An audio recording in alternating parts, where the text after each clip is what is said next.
加拿大即马火烧山烧白日，对5月份开始烧，加上因为温度悬，已经引起几若百个所在森林大火，已经烧掉330万公顷的土地。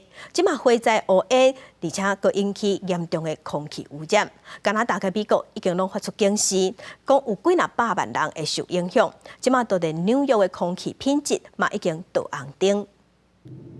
为空中看落来森林和蒙雾打掉的加拿大森林野火烧袂停，为5月开始，因为高温累计引起超过400个所在野火。暂时魁北克、新斯科舍、艾普台野火佮产生真侪浓烟，打伫加拿大东部的天顶，影响数百万人的健康。Not only cause topical irritation through all of our respiratory linings, but actually cross over into our bloodstream. People who are experiencing homelessness and spending a lot of time outdoors, the risks to those folks will be higher. 加拿大城市渥太华的天顶打着伽马线的蒙雾，空气污染品质达到10加级以上，是当地空品指数上海顶级。加拿大环境部向魁北克、加拿大东南部发布空品甲蒙雾警报，敦促民众踮伫室内刮嘴暗。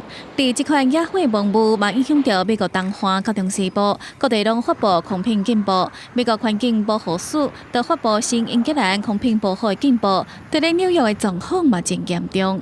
The levels that we're seeing today are really much higher than what are normally seen in a large polluted city in Asia. Over 50% of the U.S. population, everything east of Columbus, Ohio, is experiencing levels on the order of 150 to 180.